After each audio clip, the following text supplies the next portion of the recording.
Imagine a courtroom where the accused couldn't speak, couldn't defend himself, couldn't even stand. A trial where the most damning evidence was the very existence of the defendant, long since departed from this world. This is not fiction. This is 9th century Rome, a city in perpetual turmoil, where the line between religious devotion and political ambition blurred into a dangerous, often deadly, game.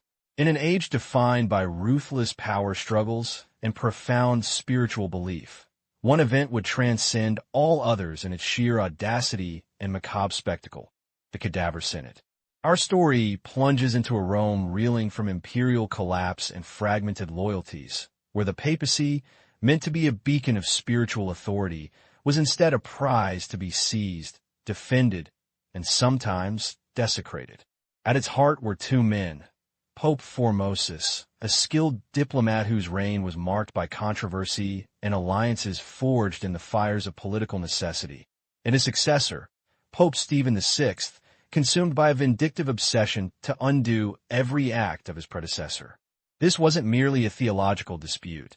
It was a deep-seated personal vendetta, culminating in a courtroom drama unlike anything history has ever recorded. Join us as we navigate the treacherous currents of 9th century Italian politics, unravel the clandestine motivations that led to such an unthinkable act, and witness the bizarre proceedings of the Cadaver Synod itself. From the exhumation of a rotting corpse to its public humiliation and condemnation, we will explore the shocking aftermath that sent tremors through the Church and irrevocably stained the reputation of its participants. Prepare to uncover one of the darkest, most bizarre, and truly macabre chapters in papal history, a tale of power, justice, and the grotesque lengths to which men will go to rewrite the past. Rome in 897 AD was not the eternal city of grandeur, but a crucible of chaos, its ancient stones whispering tales of past glories, now overshadowed by present despair. The remnants of imperial majesty lay shrouded in shadow and decay, mirroring the deep instability that gripped the very heart of the continent. Aristocratic families, ruthless and insatiable, like the powerful Spoleto faction, constantly vied for dominance, their private armies clashing violently in the narrow, winding streets. Byzantine influences waned. Frankish power was fragmented into squabbling kingdoms, and ambitious Italian lords carved out their own territories, all casting their covetous gaze upon the city and the spiritual authority it represented. This was a city where political power changed hands with the thrust of a blade, where alliances shifted like desert sands, and where the papacy itself became a volatile prize in a brutal, unending game for supremacy. It was into this dark, dangerous world that an unimaginable spectacle would soon unfold, a trial unlike any other, where the accused had already faced the ultimate judgment. This pervasive instability bled directly into the highest office of Christendom, the papacy. For decades, the chair of St. Peter had been less a beacon of spiritual authority and more a revolving door for political appointees. Popes rose and fell with terrifying speed, their reigns often cut short by assassination, forced deposition, or the machinations of powerful Roman families who sought to install their own puppets. Between the mid-9th and early 10th centuries, papal succession was a chaotic saga of rapid turnovers, with reigns lasting mere months, sometimes even weeks.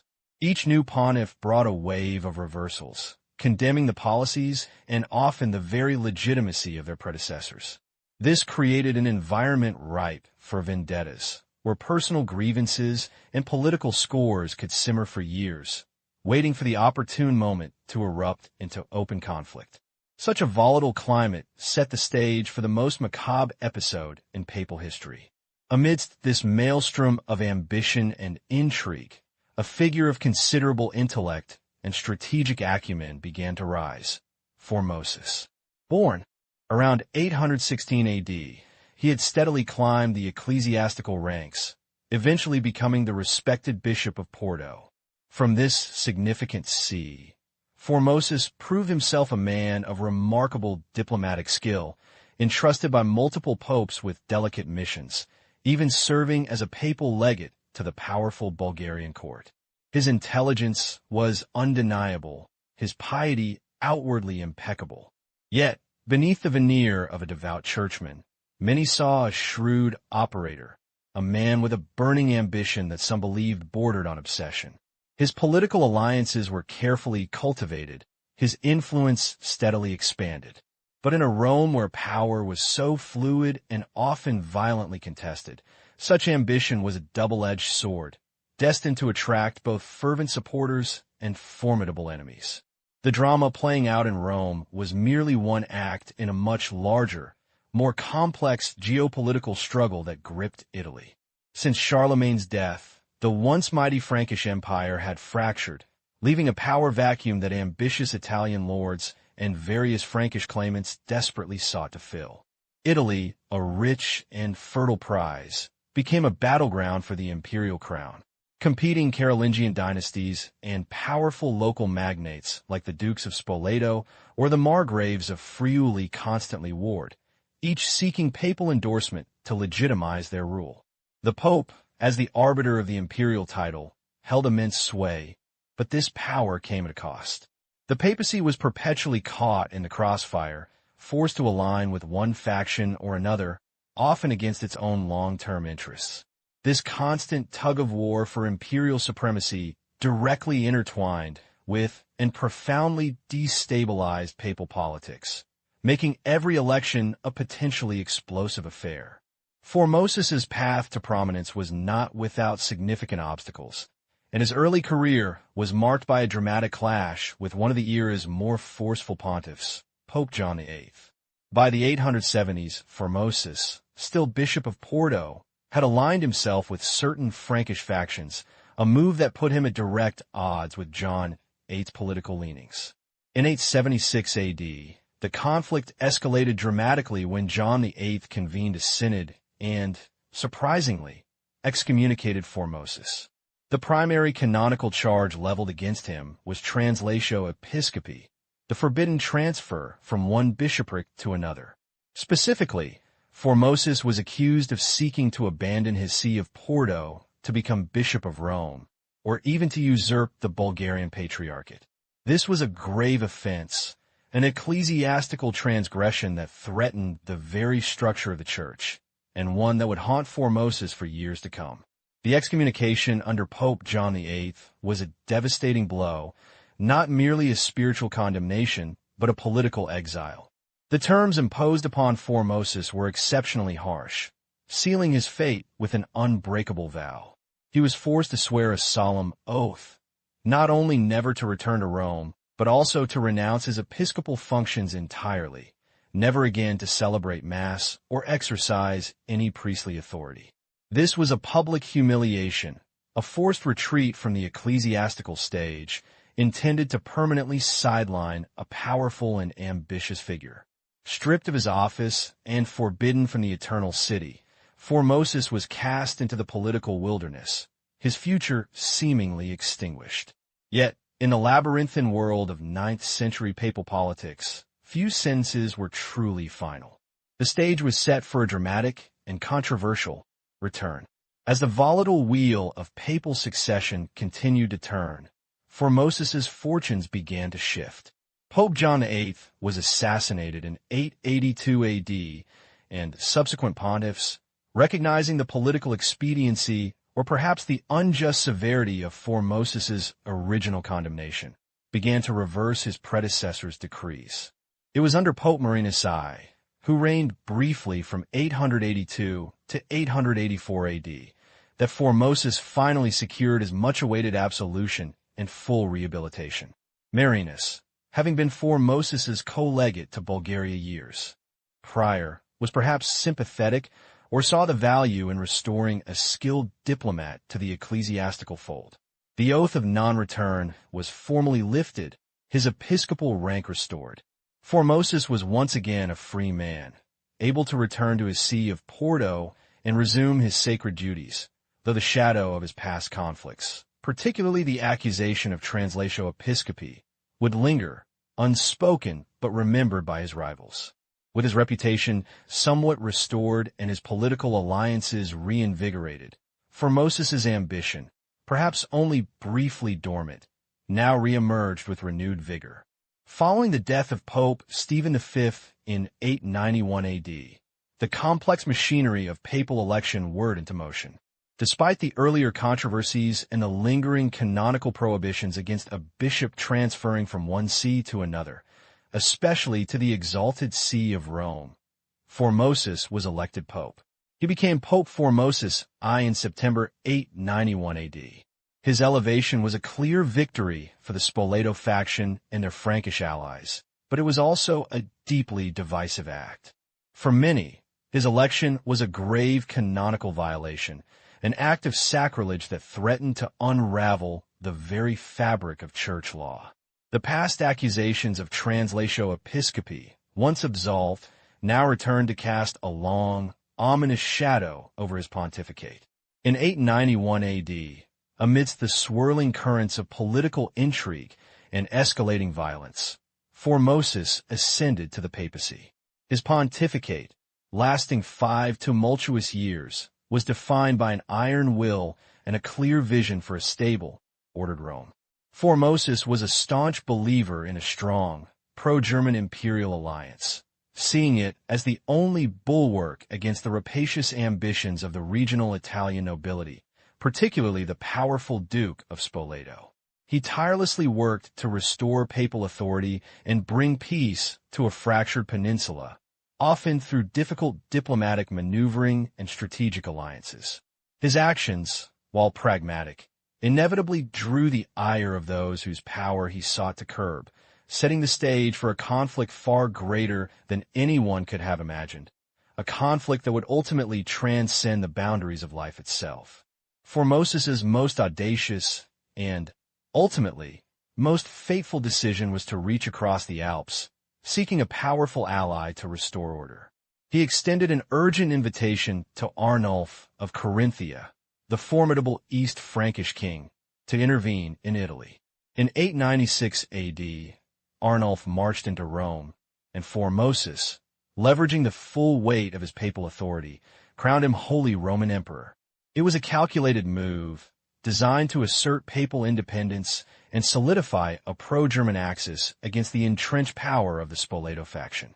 While a temporary victory for Formosus, this act irrevocably alienated the Spoleto family, who harbored their own imperial ambitions. They saw Arnulf's coronation as a direct and unforgivable betrayal, a humiliation that would fester into a burning desire for retribution. Then, just weeks after Arnulf's coronation and his subsequent retreat due to illness, the architect of this German alliance, Pope Formosus, suddenly died in April 896 AD. His passing, under mysterious circumstances still debated by historians, ripped open the fragile political fabric of Rome. Arnulf's withdrawal had already left a void, and Formosus's unexpected death plunged the city into absolute chaos. The powerful Spoleto faction, now unleashed from the restraint of a strong pope, saw their opportunity. With no clear successor and the imperial power weakened, Rome became a stage for ruthless ambition. The very stability Formosus had sought to create evaporated overnight, leaving behind a dangerous vacuum into which rival factions, fueled by old grudges, would rush. The immediate aftermath of Formosus's death was a desperate scramble for power. The instability was palpable, and within days, a new pope, Boniface VI, was hastily elected. However, his papacy was destined to be a mere flicker in the turbulent darkness. Boniface's election was deemed highly irregular, plagued by accusations of bribery and mob influence, a stark testament to how far papal authority had eroded. He was an elderly and sickly man, and his reign lasted a mere 15 days before his own demise. His brief, controversial tenure served only to further destabilize Rome, deepening the power vacuum and paving the way for even more radical shifts. It was a fleeting, ineffectual interregnum that merely postponed the inevitable collision of vengeful forces. From the shadows of chaos, a new figure emerged, Stephen VI. Born in Rome, Stephen was no political outsider. He had served as Bishop of Anagni and, crucially, had deep-seated connections to the powerful and vengeful Spoleto faction. His ascent to the papacy was swift and decisive, orchestrated with the full backing and influence of the Spoleto family. To them, Stephen was more than just a new pope. He was their instrument, a man indebted to their cause, perfectly positioned to execute their long-awaited retribution against Formosus. He was their chosen vessel, installed to finally settle old scores and reclaim their lost imperial glory. The stage was set, and the puppeteers behind the scenes were ready to pull their strings. The true driving force behind the macabre events that were to unfold lay not just in papal politics, but in the raw, personal vendetta of the Spoleto family. For years, they had harbored a burning resentment against Pope Formosus. His alliance with Arnulf, his crowning of a German emperor, and his undermining of their own claims to imperial power were not just political setbacks. They were profound personal affronts, insults to their lineage and their honor. The Spoleto faction saw Formosus as the architect of their humiliation, and with Stephen VI now on the papal throne, their moment had arrived. This wasn't merely about political dominance. It was a quest for revenge, a dark, consuming fire that demanded absolute and unequivocal retribution against a man who had dared to defy them. The depth of the Spoleto family's rage and their grip on Pope Stephen VI led to an idea so shocking, so unprecedented, it defied all legal and moral norms. Their desire for retribution against Formosus was so absolute that even death could not grant him peace. The unthinkable notion of putting a dead man, a former pope no less, on trial began to take shape. It was a desperate, almost insane measure, born out of extreme hatred and a profound need to erase Formosus's legacy entirely. This wasn't merely about annulling his acts. It was about publicly humiliating him, stripping him of his dignity, and condemning his memory in the most macabre way imaginable. No one had ever dared such a sacrilege, yet the Spoleto faction, through their puppet Stephen VI, was determined to make history. To lend an air of perverse legitimacy to this monstrous undertaking, a venue of immense symbolic power was chosen, the Basilica of St. John Lateran. Not St. Peter's, but the true Cathedral of Rome, the mother church of the Catholic world. This ancient and hallowed ground, steeped in centuries of sacred history and papal authority, was to be desecrated.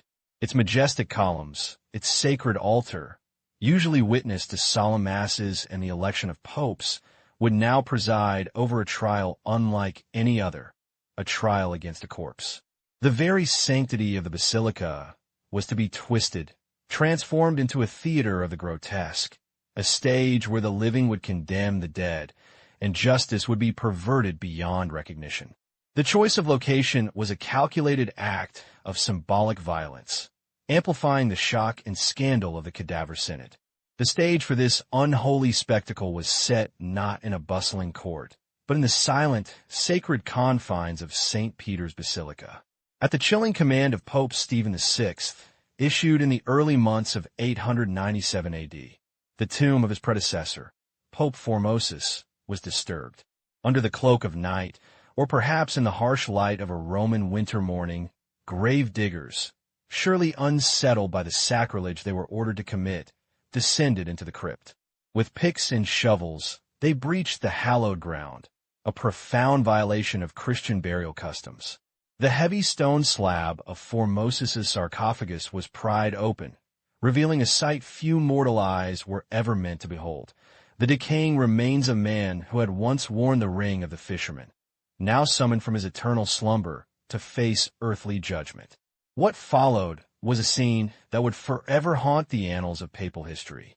Formosus's corpse, a gaunt, macabre figure 8 months after his death, was unceremoniously hauled from its resting place.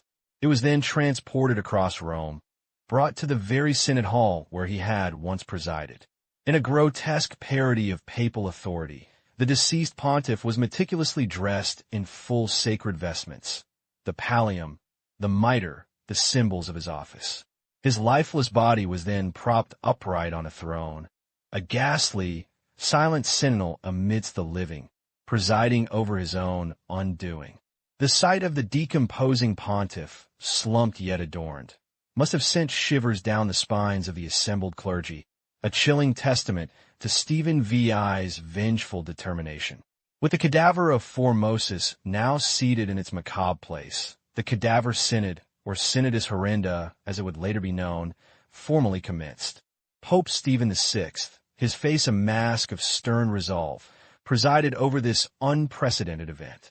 Around him, a gathering of bishops, cardinals, and clergy, some loyal to Stephen, others perhaps coerced or genuinely horrified, filled the synod hall. This was no ordinary ecclesiastical trial. It was a carefully orchestrated display of power and condemnation, a trial unlike any before or since. The air was thick with tension, a mix of fear and morbid fascination, as the living prepared to pass judgment on the dead, initiating one of history's most bizarre and brutal legal proceedings.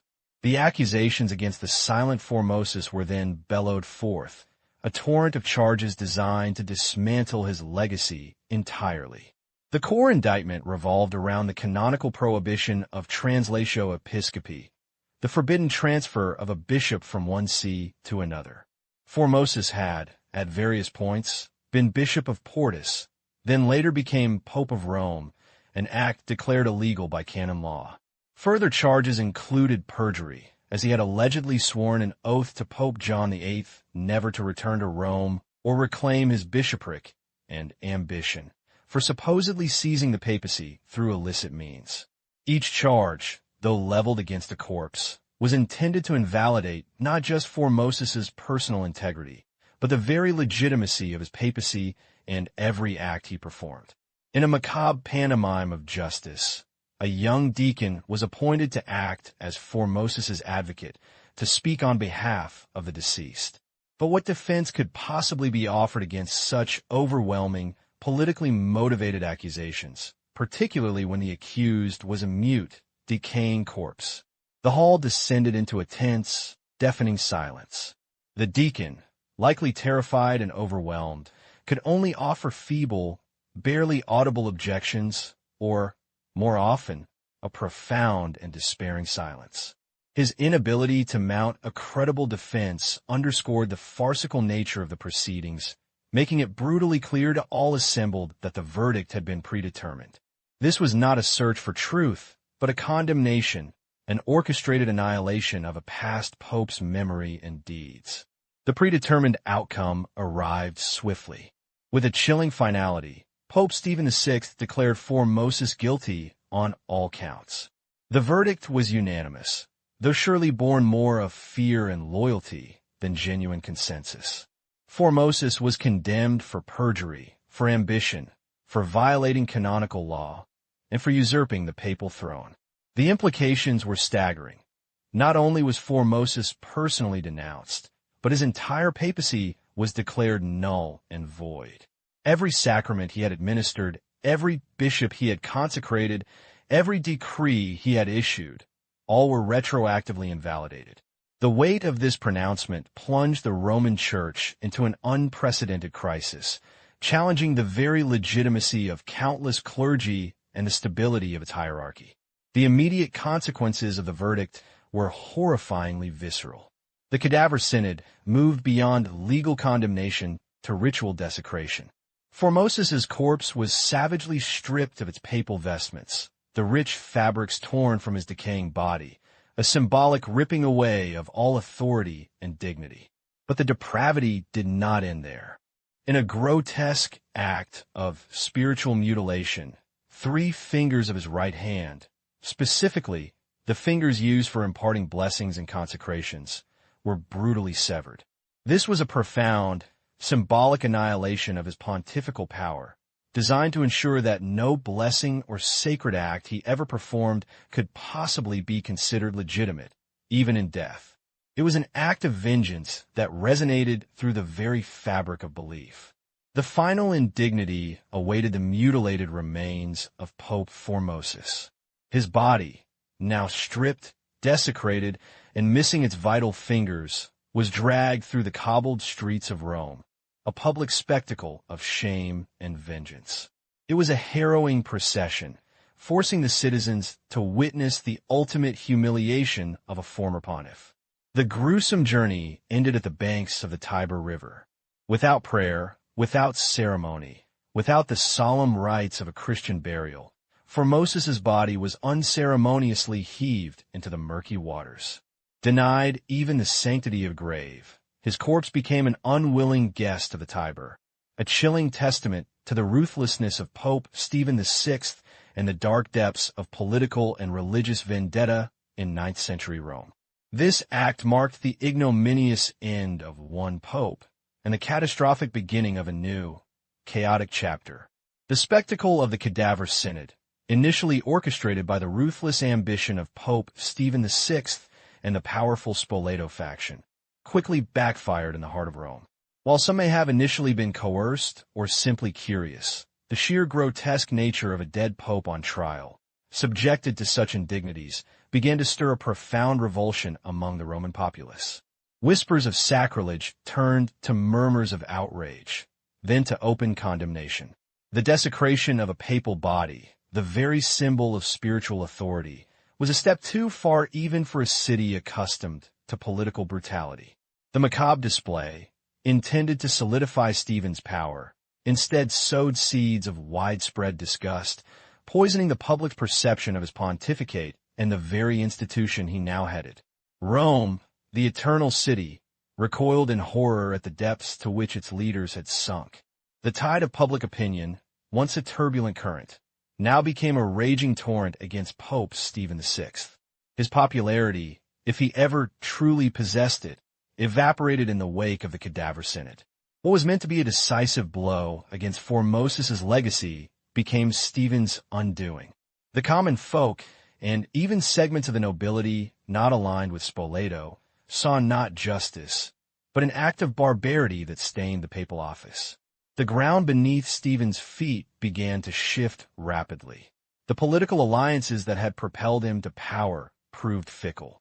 As disgust festered, the support from his Spoleto patrons began to wane, wary of being associated with such a universally condemned act.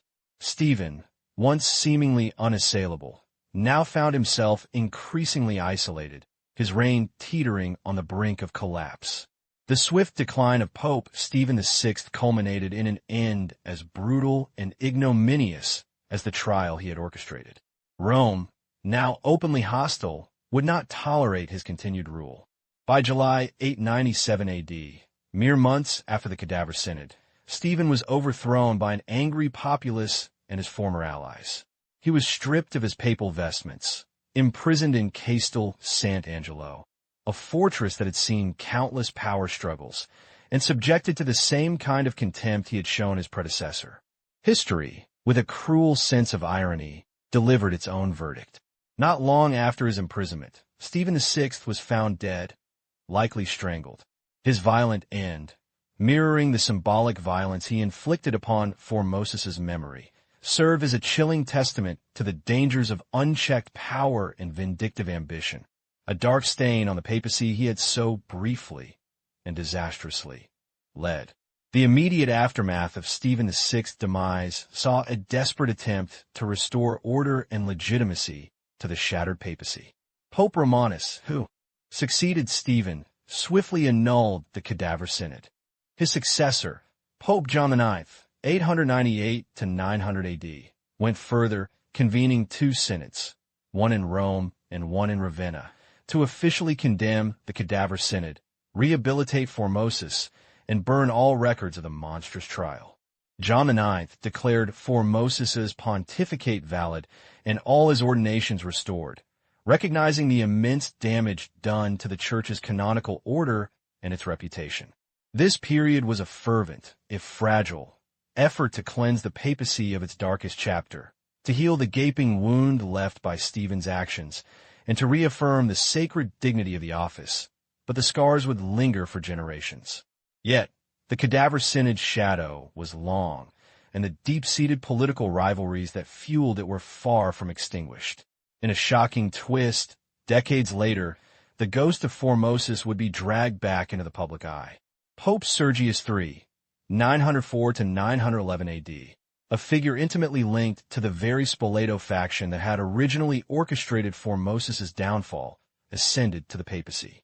Driven by personal animosity and renewed political ambition, Sergius III not only reaffirmed Stephen VI's original judgment, but ordered a second condemnation of Formosus, even having his remains exhumed again and beheaded, this time with the severed head reportedly thrown into the Tiber. This grotesque repetition underscored the enduring power of factionalism and the papacy's continued vulnerability to extreme political degradation, proving that the scars of the Cadaver Synod ran deeper than any decree could heal.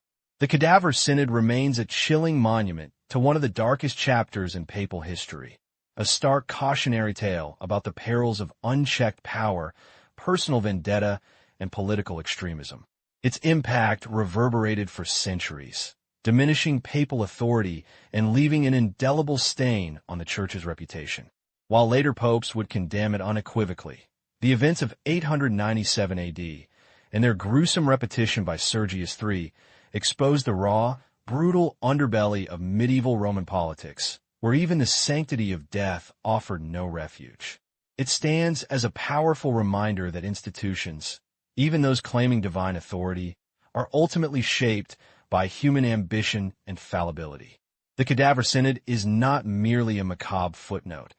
It's an enduring symbol of how low the pursuit of power can drag humanity, a shame that time can never fully erase.